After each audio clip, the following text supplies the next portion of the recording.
Le jardin Anima de Marrakech rend hommage à la calligraphie marocaine à travers une exposition de l'artiste calligraphe Abdelrahim Hamza qui excelle dans la représentation des caractères arabes et marocains en particulier. Dans ce haut lieu de la culture et des arts de la cité Ocre, il présente ses réalisations sur des fresques murales. Amina Alami, Zakaria Mouqin Billah.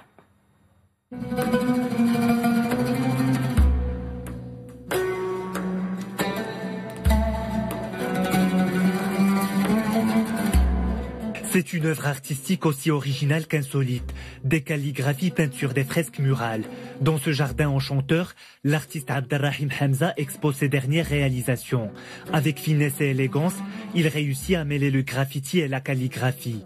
Les visiteurs du jardin sont conquis par l'esthétique des formes et des couleurs de cet artiste autodidacte.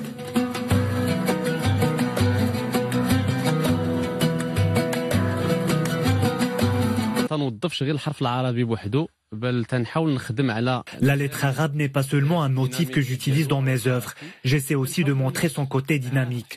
J'y ajoute des caractères latins, hébreux ou amazigh. La beauté de ce jardin représente aussi une source d'inspiration.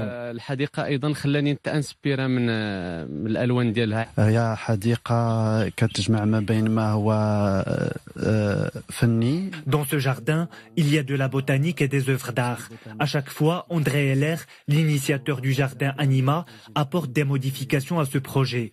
Dans ce jardin, il y a sa propre collection d'œuvres d'art d'artistes de renommée internationale, comme Pablo Picasso, Auguste Rodin ou Kate Haring.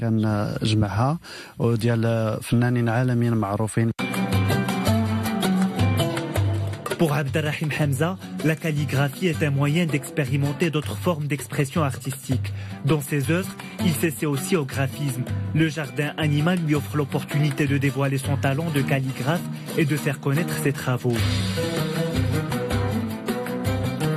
Je me suis lancé dans cette aventure de représentation artistique des caractères arabes les plus connus. Puis j'ai commencé à m'intéresser à la calligraphie marocaine avec la création du prix Mohamed VI de l'art de la calligraphie, qui a donné un élan à cet art. À partir de là, je me suis adonné aux différents types de la calligraphie marocaine.